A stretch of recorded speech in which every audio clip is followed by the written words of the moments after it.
What's up, horse racing fans? Welcome to another episode of the Inside Post. Here we are, just hours after the Kentucky Derby 149 post draw and morning line odd selection. We're kind of going to go through these 20 horses and see who got the best post position draw that they could have gotten, who got the worst post position draw. So, right off the gate, obviously, the big talk is nobody wants the one, nobody wants to be against the rail, nobody wants in the dreaded 17 post, which is 0 for 43 currently in the Kentucky Derby. However, two of those happen to be two horses that we were high on in number one, Hit Show, and 17, Derma Sotogake. However, I don't think it'll affect Hit Show as much. He has the capabilities to kind of come from behind. So I don't think he's gonna get. I mean, he's gonna get bottled in, yes. But I think there's a good strategy play here, and still we're still going to use him in some of our exactas and trifectas, just because of his late closing speed ability. However, he is going to get a lot of traffic. He is going to get a lot of pushover on him, and that's just the way it is. But I think he's a type of horse that should be able to come out of it or fight through that inside rail position. On the other end, you have Derma Sotogake getting that dreaded 17, who is over 43. If any horse that could do it, here's the opportunity. First time for a European or a Japan shipper uh, to ship in and win the Kentucky Derby. First time winner of the Kentucky Derby coming from the 17th post. The horse has plenty of speed. We've seen that. It's just there's the curse of the 17 hole. We shall see what Derma Sotogake can do coming out of there. After you look on the inside, you got verifying two fills, confidence game, Tabatrice, King's Barn, and possible reincarnate. All the speeds on the inside. I believe reincarnate and confidence game for pace projections are the two horses that we will see get out to the early lead and probably set those what's probably going to be fast fractions. The others should fall in behind of your pace pressers. Looking at possibly a verifying as a press, Tabit tries to be a press, and King's Barn possible for pressing. Everybody else kind of just falls in line of where they are most comfortable. Mage gets a good spot in hole 8. um, as you can see on Reincarnate, he has his odds are 50 to 1. That is no mistake.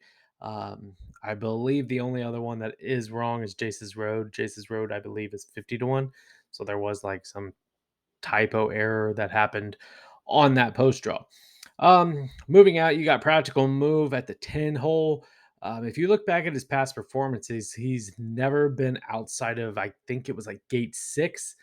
So interesting to see what Practical Move is going to be able to do here, kind of in the middle of the bunch. Should have some early gate speed. I don't think there's going to be any issues there. It's just what's he going to do with all these horses around him that he's never had to deal with before.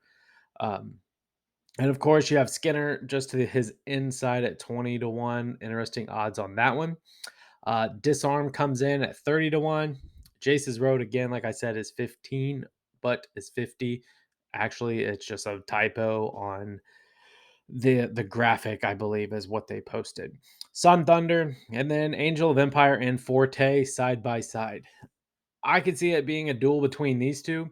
If you look at some of the early predictions or early projections, these two seem to be the ones that are going to go off 1 and 2. Maybe add in Tappet Trice in there as well. Um, Interesting here. I believe both of these have a pretty good gate. They don't need the lead. They kind of want to sit mid pack and kind of make that run a little bit late. I think Forte will be placed ahead of Angel of Empire once they come out. Angel of Empire is going to sit that big stalking style, and I think connections maybe have been told when Forte goes, Angel of Empire is to go as well, or maybe get the jump on Forte and go before Forte starts to go. So they're definitely going to be interesting to see um, what these two will do.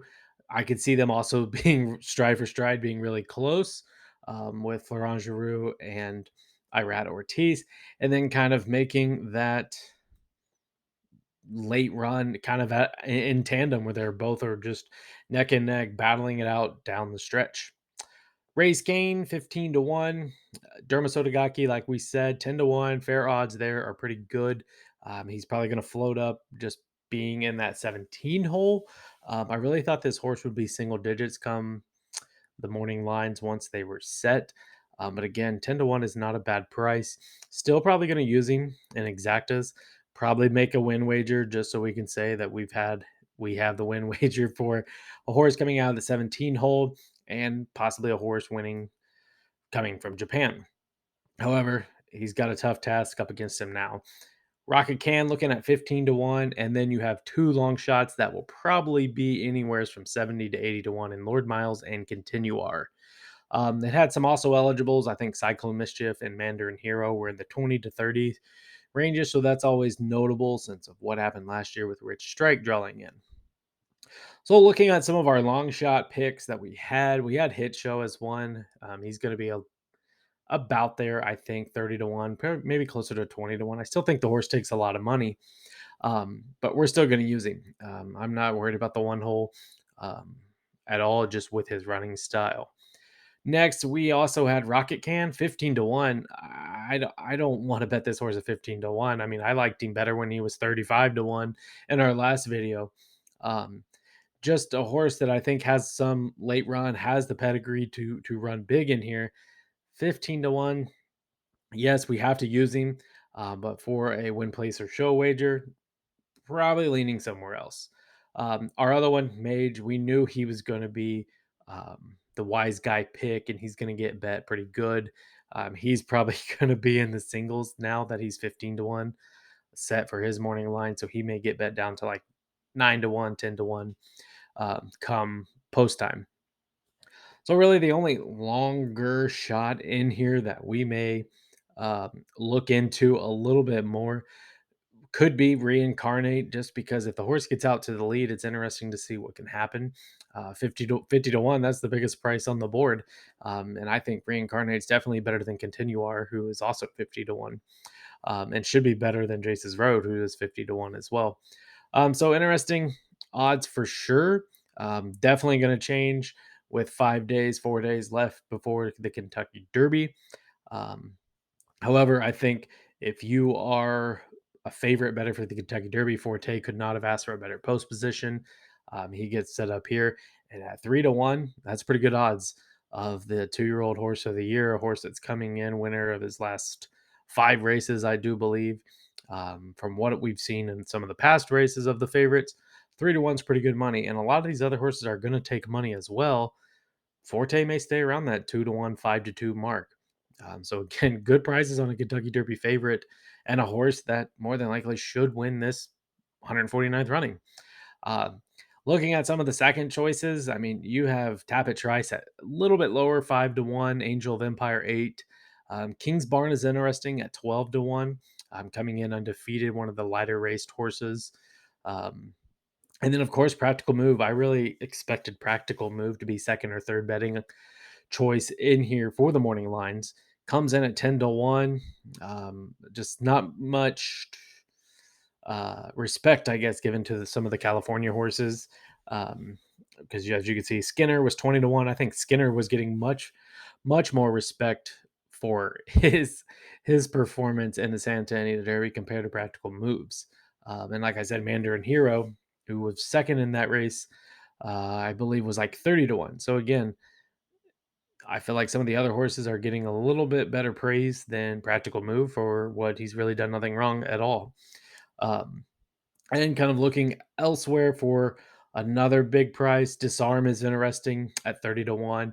And you can't knock Verifying at 15 to 1. Again, a horse that was just beat out by Tabit Trice by a neck, ran a huge race, and one that looks to be improving or getting better. The inside is kind of risky, but I think the horse will be fine just based off of its running style. So there you have it, kind of our quick breakdown after the Kentucky Derby post draws for the 149th running of the Kentucky Derby, giving you our winners and losers for the post positions and their kind of morning line odds that have been set.